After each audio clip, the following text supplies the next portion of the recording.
चला, आज फायनली हॉस्पिटलमधून डिस्चार्ज मिळतोय. पटकन दिवस गेले आणि आमच्या सोनपरीला आम्ही घरी घेऊन जाणार आहोत. सगळी तयारी चालू आहे. डिस्चार्जचे डॉक्युमेंट रेडी होत आहेत. पप्पा आणि प्रीत आहेत बॅगा सगळ्या गाडीमध्ये लोड करतायत. आता थोड्या वेळामध्ये जाऊ. फायनली घरी चालले. आमची मॅडमांनी आत्ताच जस्ट दूध वगैरे पिले, आई घेतले तिला.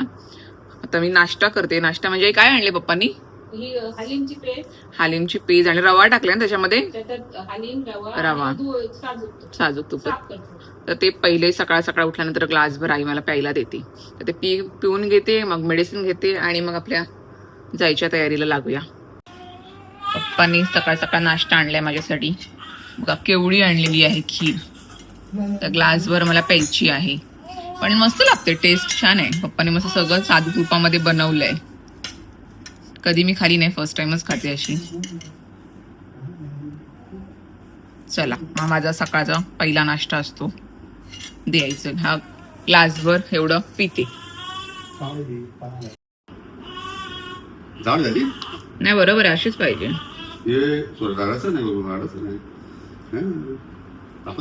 चला मंडळी, निघूया आता घरी जायला. ऑल सेट आहे, रेडी झाले. बेबी झोपलेली आहे इकडे. सामान वगैरे गाडीत टाकलेलं आहे. आता जाऊया घरी. आता प्रीत गाडीमध्ये सामान टाकतोय. फायनल जेवण वगैरे झालं. आत्ता वाजलेले आहेत 1 वाजता डिस्चार्ज मिळतोय.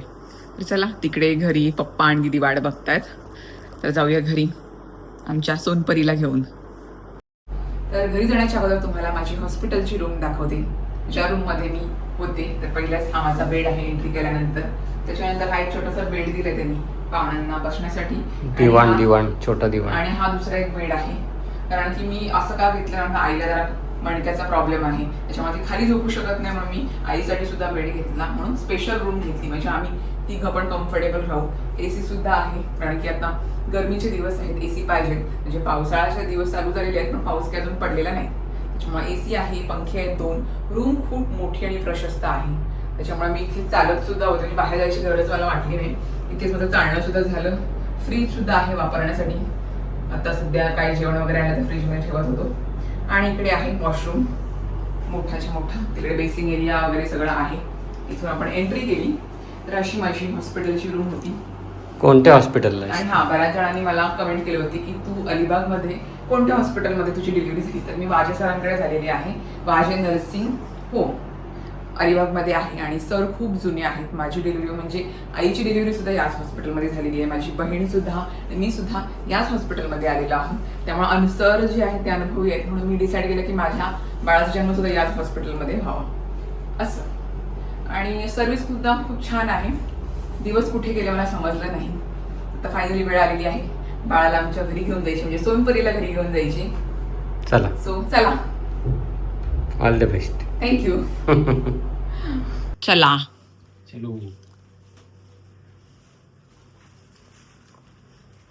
चल येते मी.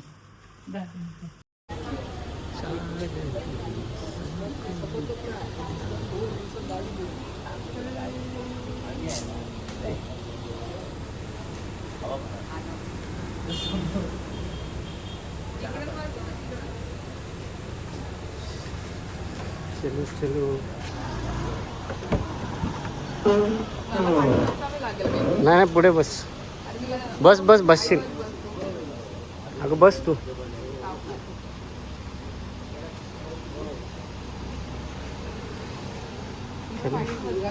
नाही, जागा नाही आहे मागे. पुढे बस ग.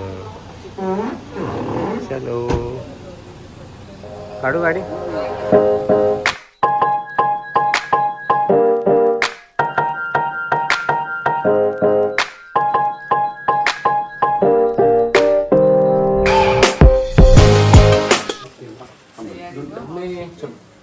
पकडा माझा फोन ठेवा.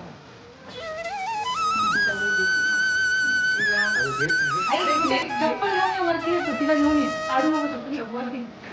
असू दे ये.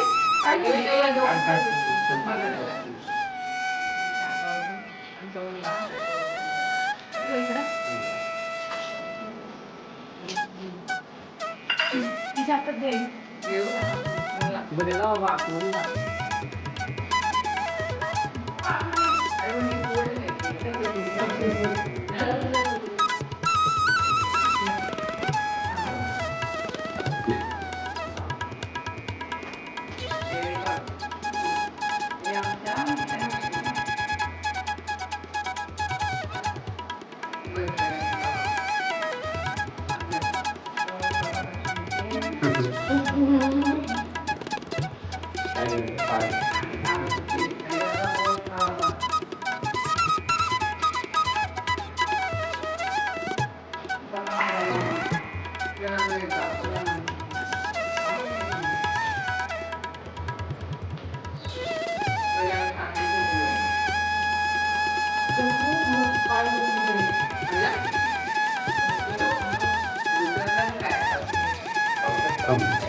नॉर्मल असे ताट उचलतो.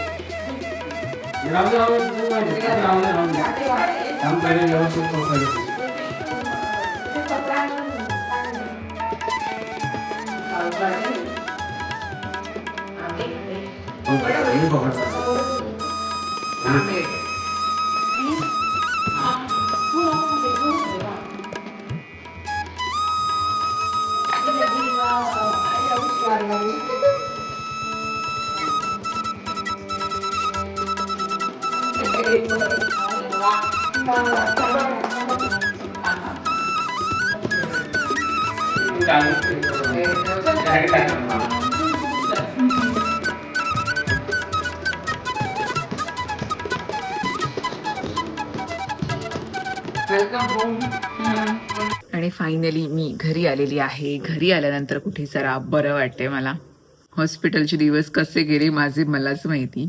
कशी डिलिव्हरी झाली, नॉर्मल डिलिव्हरी झालेली आहे की सी सेक्शन झालेलं मी तुम्हाला त्या ब्लॉगमध्ये सांगेनच. आत्ता जरा थोड्या वेळ मिळाला मला. परी झोपलेली आहे, नाहीतर मग आवाज करत असते म्हणून झोपले म्हणून माझ्या बेडरूममध्ये आले. तिला आई बाप्पांच्या बेडरूममध्ये ठेवले आणि जरा आपला अपडेट्स द्यायला आले की कसं काय. आजपासून म्हणजे आतापासून नवीन जर्नी सुरू झालेली आहे. तर संकिता आई झालेली आहे. एक छोटीशी गोंडस परी आलेली आहे आमच्याकडे.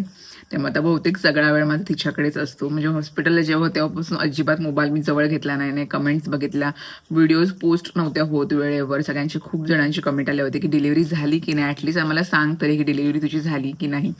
असे खूप सारे मेसेज होते, पण काय मला जमलं नाही.